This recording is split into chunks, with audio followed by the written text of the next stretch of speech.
আপনি কি অস্ট্রেলিয়াতে ট্যুরিস্ট ভিসাতে যেতে যাচ্ছেন? আমি মনে করি অস্ট্রেলিয়াতে যাওয়ার স্বপ্ন আমাদের অনেকেরই রয়েছে। কিন্তু এই স্বপ্ন পূরণের জন্য আপনার প্রস্তুতি কতটুকু রয়েছে? বন্ধুরা, আপনারা জানেন যে আমার আরো একটি ইউটিউব চ্যানেল রয়েছে, নাজমুল দ্য গ্রেট। সেখানে আমি অস্ট্রেলিয়ার যে ওয়ার্কিং ভিসা যেটা রয়েছে তার বিভিন্ন ক্যাটাগরি নিয়ে আমি কথা বলেছিলাম, কিভাবে তারা বিভিন্ন দেশ থেকে কর্মী নিয়োগ দেয়।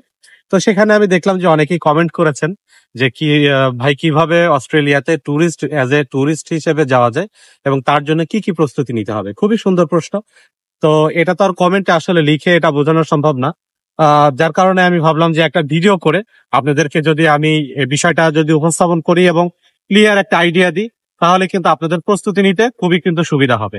তো আপনারা দেখতে পাচ্ছেন আমরা সুন্দর একটা লোকেশনে আজকে এসেছি, একদম প্রকৃতির মাঝে। পাশেই দেখেন হাইওয়ে রয়েছে, গাড়িগুলো চলছে। এটা একটু নয়েজ হতে পারে, তো তারপরেও আমরা চেষ্টা করব। আহ গ্রীষ্মকাল, প্রচন্ড গরম, তারপরেও শুধুমাত্র আপনাদের কথা ভেবে আমরা ভিডিওগুলো করি। তো আজকের ভিডিওটা শুধুমাত্র আপনাদের কমেন্টের রিপ্লাই হিসাবে আপনারা ধরতে পারেন। ভিডিওটা না টেনে সম্পূর্ণ ভিডিওটা দেখলে অস্ট্রেলিয়াতে যাওয়ার জন্য অ্যাজ এ টুরিস্ট হিসাবে ভিজিটর ভিসায় যাওয়ার জন্য কি কি প্রস্তুতি নিতে হবে, পাশাপাশি এটার জন্য খরচ কতটা হতে পারে, এটা নিয়ে বিস্তারিত থাকবে এই ভিডিওতে। তো আপনারা ভিডিওটা না টেনে সম্পূর্ণ ভিডিওটা দেখতে থাকুন। ইনশাল্লাহ আজকের পর থেকে আপনার অস্ট্রেলিয়ার ট্যুরিস্ট ভিসা নিয়ে আশা করি আর কোনো প্রশ্নই কিন্তু থাকবে না। বন্ধুরা, আপনারা জানেন যে কোভিড-19 চলাকালীন সময়ে কিন্তু কোনো ট্যুরিস্ট কিন্তু অস্ট্রেলিয়াতে খুব একটা যায় নাই, বা তখন কিন্তু ট্যুরিস্ট ভিসা যেটা এটা কিন্তু বন্ধ ছিল। যার কারণে আমরা একটা জিনিস লক্ষ্য করেছি যে 2020, 21, 22 এই 3 বছরে কিন্তু ট্যুরিস্ট ভিসা কিন্তু বলতে গেলে মানে অস্ট্রেলিয়ার ইমিগ্রেশন ডিপার্টমেন্ট থেকে কিন্তু একদমই দেয়ই নেই বললেই চলে। তো যার কারণে কিন্তু তাদের ট্যুরিজম সেক্টর ব্যাপকভাবে কিন্তু ক্ষতিগ্রস্ত হয়েছে। আহ সম্ভবত এই কারণেই তারা শুধু এই 2024 সালেই প্রায় 7.8 মিলিয়ন টুরিস্টকে কিন্তু তারা ওয়েলকাম করেছে। Huge amount. আমি মনে করি যে অস্ট্রেলিয়ার ইতিহাসে এক বছরে এত বেশি টুরিস্ট তারা কখনোই কিন্তু যায় নাই। তো আমার মনে হয় যে তাদের ট্যুরিজম সেক্টরটাকে তারা আর একটু ডেভেলপ করার জন্য এত বেশি টুরিস্ট ভিসা কিন্তু তারা ইস্যু করছে। তো এই সুযোগটা কিন্তু আমরা বাংলাদেশি হিসেবে কিন্তু আমরাও কিন্তু কাজে লাগাতে পারি। আহ বিগত সালগুলোতে আমি দেখেছি যে বিশেষ করে আমি 2000 সাল বা 2000 সালের আগের কথা বলছি, মানে কোভিড-19 আগের কথা বলছি। তখন কিন্তু বাংলাদেশ থেকে খুব একটা ট্যুরিস্ট ভিসা কিন্তু ইস্যু হতো না অস্ট্রেলিয়ার জন্য, বিশেষ করে। কারণ আপনারা জানেন যে অস্ট্রেলিয়া অনেক উন্নত অর্থনীতির একটা দেশ। সেখানকার ট্যুরিস্ট ভিসা পেতে হলে কিন্তু আপনার প্রোফাইলটা কিন্তু খুব স্ট্রং একটা প্রোফাইল হইতে হবে। তো যার কারণে কিন্তু এখন কিন্তু প্রেক্ষাপট টোটালি চেঞ্জ হয়ে গেছে। তারা যেহেতু চাচ্ছে যে তাদের ট্যুরিজম সেক্টরটা অনেক বেশি, তাদের যে ক্ষতি হয়েছে সেটা থেকে যেন তারা কামব্যাক করতে পারে। যার কারণে বিভিন্ন দেশ থেকে যে দেশে দেখা যাচ্ছে পাসপোর্টের ভ্যালু খুব একটা বেশি না, তাদেরকেও কিন্তু তারা ভিসা দিয়ে দিচ্ছে। মোটামুটি যদি আপনার প্রোফাইলটা যদি ভালো হয়, তারা যে ডকুমেন্টস গুলোর উপর ভিত্তি করে আপনাকে ভিসাটা দেবে, আপনি যদি ঠিকঠাক মতো যদি ডকুমেন্টস গুলো সাবমিট করতে পারেন, ইনশাল্লাহ আমি মনে করি যে আহ এখন কিন্তু আর সেই 2018, 19, 20 সালের মতো কিন্তু না। এখন কিন্তু ভিসা পাওয়াটা অনেকটাই কিন্তু সহজ আগের থেকে। তো কি কি প্রস্তুতি নিতে হবে, কি কি ডকুমেন্টস লাগবে এবং এটার ভিসা ফিটা কত, দেখতে থাকুন। ইনশাল্লাহ আমি স্টেপ বাই স্টেপ আপনাদেরকে জানিয়ে দেওয়ার চেষ্টা করব। তো বন্ধুরা, আমি কয়েকটা ক্যাটাগরি সেট আপ করেছি যে ক্যাটাগরি গুলোর মধ্যে থাকবে কি কিভাবে আপনি প্রস্তুতি নিতে পারেন।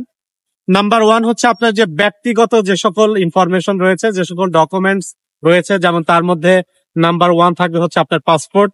পাসপোর্টে মিনিমাম 6 মান্থ কিন্তু এটার মেয়াদ থাকতে হবে, এবং পাসপোর্টের মধ্যে কিন্তু আপনার ব্ল্যাঙ্ক পেপার থাকতে হবে, খালি পেপার থাকতে হবে। 2 নাম্বার যেটা লাগবে, যদি বাংলাদেশ থেকে আপনি অ্যাপ্লাই করেন তাহলে আপনার এনআইডি লাগবে। পাশাপাশি হচ্ছে যে যারা মিডল ইস্ট বা অন্যান্য দেশ থেকে যারা অ্যাপ্লাই করবেন, আপনি যে দেশে রয়েছেন সেই দেশের যে আইডি যেটা রয়েছে, টেম্পোরারি রেসিডেন্সি কার্ড যেটা রয়েছে, সেটা কিন্তু দরকার হবে। আর এর সাথে ফটো লাগবে। তো এটা মূলত আপনার একদমই আপনার ব্যক্তিগত। আর এর সাথে আপনারা হয়তো আপনাদের জন্ম নিবন্ধন যেটা রয়েছে সেটাও কিন্তু আপনারা সাবমিট করে দিতে পারেন। এটা না দিলে হয় এডিশনাল পেপারস হিসাবে, কিন্তু আপনার আইডি কপি, আপনার পাসপোর্ট কপি, তার সাথে হচ্ছে আপনার জন্ম নিবন্ধন, এটাও কিন্তু আপনারা অ্যাড করে দিতে পারেন। অস্ট্রেলিয়া ট্যুরিস্ট ভিসার জন্য সেকেন্ড যে প্রস্তুতিটা রয়েছে সেটা হচ্ছে আপনার যে ট্রাভেল রিলেটেড কিছু ডকুমেন্টস লাগে, যেমন আপনার একটা কভার লেটার হতে হবে, আপনার হোটেল বুকিং থাকতে হবে, আপনার রিটার্ন টিকিট দরকার হবে, পাশাপাশি আপনার একটা ট্যুর প্ল্যান থাকতে হবে, যেটাকে বলে ট্রাভেল আইটিনারি। এটা কিন্তু আপনার থাকতে হবে। এটার মাধ্যমে কি আপনি কোথায় যাবেন, কোথায় কতদিন স্টে করবেন, অস্ট্রেলিয়ার সুন্দর সুন্দর যে সকল জায়গা রয়েছে, কোথায় কতদিন করে থাকবেন, এর বিস্তারিত কিন্তু সেখানে বর্ণনা করা থাকবে। কয় তারিখ থেকে কয় তারিখ পর্যন্ত সেখানে থাকবেন, যেন ভিসা অফিসার যেন দেখলে সহজেই বুঝতে পারে যে আপনার ইন্টেনশনটা আসলে কি। এবং কভার লেটারে কিন্তু আপনি সবকিছু মেনশন করে দিবেন। তাছাড়া রিটার্ন টিকিট লাগবে, পাশাপাশি লাগবে হচ্ছে হোটেল বুকিং। আপনি যতদিনের জন্য যেতে চান ততদিনের জন্য কিন্তু আপনাকে হোটেল বুক করতে হবে। তো হোটেল বুকিং ছাড়া অনেকেই দেখা যায় যে অ্যাপ্লিকেশন ফর্মে মেনশন করে যে আমি হয়তো 15 ডেজের জন্য যাচ্ছি, কিন্তু হোটেল বুকিং দেখায় হচ্ছে 7 ডেজ। সেক্ষেত্রে কিন্তু বিষয়টা একটু প্রশ্নবোধক একটা সাইন কিন্তু চলে আসে। আপনি যতদিনের জন্য থাকতে চাচ্ছেন, যতদিন সেখানে স্টে করবেন, ততদিনেরই আপনি হোটেল বুকিং দেখাবেন। এটা আপনার জন্য একটা, মানে আমি মনে করি যে একটা বেস্ট একটা অপশন হতে পারে। নাম্বার 3-তে আমি যে বিষয়টা নিয়ে আলোচনা করব, যেটা খুব ইম্পর্টেন্ট, যে প্রস্তুতিটা হয়তো আমাদের অনেকের কাছেই হয়তো ঠিক মতো থাকে না, যার কারণে আমাদের ভিসা কিন্তু রিজেক্ট হয়, সেটা হচ্ছে যে আমাদের ব্যাংক স্টেটমেন্ট। এটা কিন্তু ভেরি ইম্পর্টেন্ট। অস্ট্রেলিয়া ট্যুরিস্ট ভিসার জন্য, ভিজিটর ভিসার জন্য মিনিমাম 6 মান্থের ব্যাংক স্টেটমেন্ট দরকার হয়। ব্যাংক সলভেন্সি তো লাগবেই। পাশাপাশি আপনি যদি চাকরিজীবী হন, সেক্ষেত্রে আপনার পে স্লিপ দরকার হবে। আহ, আপনি যেখানে জব করেন সেখান থেকে যে আপনি স্যালারি পাচ্ছেন, সেটার ডকুমেন্টসটা লাগবে। আপনি যদি ব্যবসায়ী যদি হয়ে থাকেন, তাহলে আপনার ট্রেড লাইসেন্স, ট্যাক্স রিটার্ন, এগুলো কিন্তু দরকার হবে। তো এই ডকুমেন্টস গুলো আসলে আমরা ঠিক মতো অর্গানাইজ করতে পারি না, যার কারণে কিন্তু আমরা আসলে ওইটা প্রমাণও করতে পারি না যে আমি অস্ট্রেলিয়াতে যেয়ে আবার ফেরত আসবো। কারণ আমাদের বাংলাদেশিদের ভিসা না দেওয়ার একমাত্র কারণ হচ্ছে যে আমরা অস্ট্রেলিয়াতে যেয়ে সাধারণত থেকে যাওয়ার চিন্তা করি, যে ওখানে যাব, যে কোনো না কোনো ভাবে অবৈধভাবে থাকবো, আস্তে আস্তে হয়তো সেখানে পার্মানেন্ট হওয়ার চেষ্টা করব। তো যার কারণে কিন্তু অস্ট্রেলিয়া ট্যুরিস্ট ভিসা কিন্তু অনেক সময় আমরা কিন্তু পাই না। তো আপনার এখানে আপনার ব্যাংক স্টেটমেন্টটা, আপনার ফিনান্সিয়াল কন্ডিশনটাকে খুব স্ট্রংলি তাদের সামনে প্রুফ করতে হবে। তো আমি যেগুলো বললাম, যে আপনার ব্যাংক স্টেটমেন্ট, আপনার ব্যবসায়ী হলো ট্রেড লাইসেন্স, ট্যাক্স রিটার্ন, আপনার যদি কোনো এমনি এডিশনাল কোনো অ্যাসেট যদি থাকে তারও কাগজপত্র আপনি দেখাই দিতে পারেন। সম্পত্তির দলিল যদি থাকে সেগুলো আপনি দেখাতে পারেন। তো এই সকল ডকুমেন্টস গুলো যদি আপনি প্রপারলি যদি তাদের সামনে যদি তুলে ধরতে পারেন, আমি মনে করি যে আপনাদের যে ফিনান্সিয়াল যে ডকুমেন্টস এর যে লিস্ট যেগুলো, এগুলো সবগুলোই যদি আপনারা সেখানে দিতে পারেন, ইনশাল্লাহ আপনার কিন্তু এই বিষয়টা কিন্তু খুব একটা প্লাস পয়েন্ট থাকবে ভিসা পাওয়ার ক্ষেত্রে। অস্ট্রেলিয়া ট্যুরিস্ট ভিসা পাওয়ার জন্য আর একটা বিষয় আপনার জন্য খুবই গুরুত্বপূর্ণ, সেটা হচ্ছে যে অস্ট্রেলিয়াতে যদি কোনো আপনার রিলেটিভ যদি থাকে, পরিচিত কেউ যদি থাকে, বা ফ্যামিলির কেউ যদি থাকে, তাহলে কিন্তু আপনার ভিসা পাওয়ার চান্সটা অনেক বেশি থাকবে।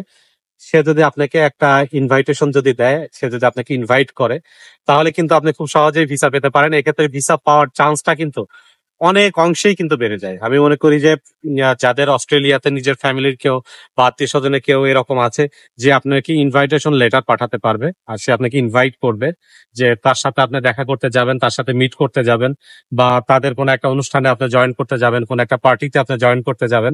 তো এরকম যদি একটা ইনভাইটেশন সে যদি পাঠায়, তাহলে কিন্তু আপনার ভিসা পাওয়ার চান্সটা অনেক অনেক গুণে কিন্তু বেশি থাকবে।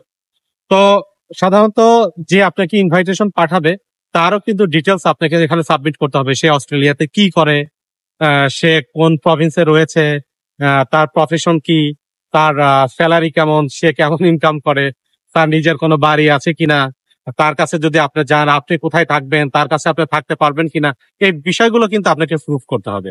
এই বিষয়গুলো যদি আপনি সুন্দরভাবে প্রুফ করতে পারেন, একটা ভালো ইনভাইটেশন লেটার যদি আপনি সাবমিট করতে পারেন, তাহলে কিন্তু খুব ইজিলি কিন্তু ভিসা পাওয়ার চান্স আপনার জন্য থাকবে, এবং ভিসা পাওয়ার সম্ভাবনা কিন্তু অনেক অনেক গুণে কিন্তু বেড়ে যাবে। তো আমি মনে করি যে আমি যেগুলো বললাম এর সাথে আরেকটা বিষয় আপনারা খেয়াল রাখবেন, যেহেতু আমরা বাংলাদেশি পাসপোর্ট হোল্ডার, যে কোনো দেশেরই কিন্তু ট্যুরিস্ট ভিসা বা ভিজিটর ভিসা যেটাই বলেন না কেন, এটা পেতে গেলে ওরা একটু ট্রাভেল হিস্ট্রিটা দেখে, যে আপনি আসলে জেনুইন ট্যুরিস্ট কিনা। জেনুইন ট্যুরিস্ট না হলে কিন্তু আসলে ভিসা পাওয়াটা কিন্তু একটু ডিফিকাল্ট হয়ে যায়। কারণ আমাদের বেশিরভাগই কিন্তু আত্মীয় স্বজন অস্ট্রেলিয়াতে নাই, আমরা যারা অ্যাপ্লাই করব, হয়তো যাদের আছে তাদের কোনো না কোনো একটা ব্যবস্থা হয়ে যায়, কিন্তু যাদের কোনো আত্মীয় স্বজন নাই বা তেমন কেউ পরিচিত নাই, তাদেরকে কিন্তু আপনি অ্যাজ এ ট্যুরিস্ট হিসাবে আপনাকে প্রুফ করতেই হবে। আর এটা প্রুফ করার জন্য মোস্ট ইম্পর্টেন্ট হচ্ছে যে আপনার ট্রাভেল হিস্ট্রি। যদিও ট্রাভেল হিস্ট্রির কথা কিন্তু ওরা ডিরেক্টলি কিন্তু অফিসিয়ালি কিন্তু ওরা মেনশন করে না, ওরা এইভাবে ওদের ক্রাইটেরিয়ার মধ্যে থাকে যে আপনার যদি অন্যান্য কোনো দেশ যদি আপনি ট্রাভেল ট্যুর করে থাকেন, তার ভিসার কপিটা আপনি সাবমিট করবেন। যদি থাকে তাহলে করবেন, না থাকে করবেন না, বিষয়টা এরকম। কিন্তু আপনার জন্য একটা বিশাল বড় প্লাস পয়েন্ট হতে পারে যদি আপনার হাতে যদি ট্রাভেল হিস্ট্রি থাকে।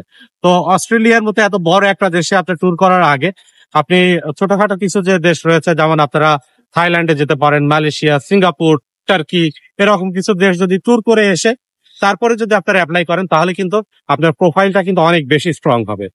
অনেক ট্রাভেল এজেন্সি অনেকে অনেকভাবে বলবে যে ভাই ওরা তো ট্রাভেল হিস্ট্রি চাচ্ছে না, তা আপনার এটা না করলেও চলবে। ভাই অনেক কিছু ওরা অফিসিয়ালি চাবে না, কিন্তু আপনি যত বেশি ডকুমেন্টস দিতে পারবেন, যতটা বেশি প্রুফ করতে পারবেন যে আপনি একজন আসলে জেনুইন একজন ট্যুরিস্ট। এবং ট্রাভেল হিস্ট্রির সাথে সাথে আপনাকে আর একটা বিষয় প্রুভ করতে হবে যে অস্ট্রেলিয়াতে যে আপনি কোনোভাবেই থেকে যাবেন না, আপনি সেখান থেকে আবার ব্যাক করবেন। বাংলাদেশের সাথে আপনার এমন একটা সম্পর্ক রয়েছে, বাংলাদেশে আপনার এই পরিমাণে অ্যাসেট রয়েছে, বাংলাদেশে আপনার ভালো কিন্তু একটা জব রয়েছে, একটা ভালো বিজনেস রয়েছে, আপনার সন্তানরা বাংলাদেশে লেখাপড়া করে, আপনার সব ফ্যামিলি এখানে, মানে বাংলাদেশের সাথে আপনার খুব একটা ভালো রিলেশন। এখন আপনার ওখানে যে থেকে যাওয়ার আসলে কোনো কারণই নেই। এইটা প্রুফ করবেন, আপনার ফিনান্সিয়াল কন্ডিশনটাকে সুন্দরভাবে তুলে ধরবেন, ব্যাংক স্টেটমেন্ট ছাড়াও আরো যা যা ডকুমেন্টস আমি যেগুলো বলেছি এগুলো দেখাবেন, পাশাপাশি ট্রাভেল হিস্ট্রি। এই টোটাল একটা প্যাকেজ যদি আপনি কমপ্লিট করে অস্ট্রেলিয়া ট্যুরিস্ট ভিসার জন্য অ্যাপ্লাই করেন, আমি মনে করি আপনার একটা সুন্দর প্রোফাইল হবে। তখন কিন্তু ভিসা পাওয়ার চান্সটা কিন্তু আপনার অনেক অনেক গুণ কিন্তু বেশি থাকবে।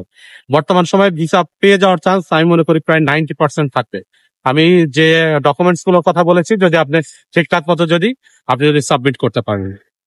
আর যারা ফ্যামিলি নিয়ে অ্যাপ্লাই করবেন, আপনার বাচ্চার স্কুলে, সে কোন স্কুলে পড়ে, তার জন্ম নিবন্ধন, বা সনদ, এইটা সহ আপনার ওয়াইফ নিয়ে যদি যেতে চান, তাদের ম্যারেজ সার্টিফিকেট সহ সমস্ত আপনার বৈবাহিক যে যে সম্পর্কটা রয়েছে আপনার ফ্যামিলির সাথে, বাচ্চা কাচ্চার সাথে, সমস্ত ডকুমেন্টস কিন্তু আপনি এখানে সাবমিট করতে হবে। তো আমি মোটামুটি একটা ধারণা দিলাম, এরপরও যদি কোনো প্রশ্ন থাকে আপনারা করতে পারেন। আর মূলত অস্ট্রেলিয়াতে আমরা সাধারণত টুরিস্ট ভিসায় খুব একটা যাই না, আমরা আমরা যেতে চাই সেখানে কাজের উদ্দেশ্যে। তো এই রিলেটেড একটা ভিডিও কিন্তু আমার আরেকটা চ্যানেল রয়েছে, নাজমুল দা গ্রেট, সেটাতে আপনার দেখে আসতে পারেন। আমার এই ভিডিওর কমেন্ট সেকশনে বা ডেসক্রিপশনে কিন্তু এটা লিংক দেয়া থাকবে, এই চ্যানেলের লিংক দেয়া থাকবে। আপনারা ওই ভিডিওটা দেখে আসলে কিভাবে অস্ট্রেলিয়াতে অ্যাজ এ ওয়ার্কার হিসাবে আপনারা একটা জব নিয়ে কিভাবে অস্ট্রেলিয়াতে যেতে পারেন। এবং অস্ট্রেলিয়া অনেকের কাছে স্বপ্নের একটা দেশ, অস্ট্রেলিয়াতে যে সেখানে কিন্তু পার্মানেন্ট রেসিডেন্সি পাওয়া যায়, সেখানকার পাসপোর্ট পাওয়া যায়। আপনারা জানেন অনেক উন্নত অর্থনীতির একটা দেশ, সেখানে কিভাবে যে সেটেল হবেন এই রিলেটেড ভিডিও কিন্তু আমার ইউটিউব চ্যানেল নাজমুল দা গ্রেটে রয়েছে, সেটা আপনারা দেখে আসতে পারেন। পাশাপাশি যারা ট্যুরিস্ট ভিসাতে যেতে চান, তো আমি যে প্রস্তুতির কথাগুলো বললাম, এইভাবে আপনার ডকুমেন্টস গুলো আপনি রেডি করেন। আরেকটা বিষয় বলতে আমি ভুলে গিয়েছি, সেটা হচ্ছে যে অস্ট্রেলিয়া ট্যুরিস্ট ভিসার জন্য আপনি কিভাবে অ্যাপ্লাই করবেন।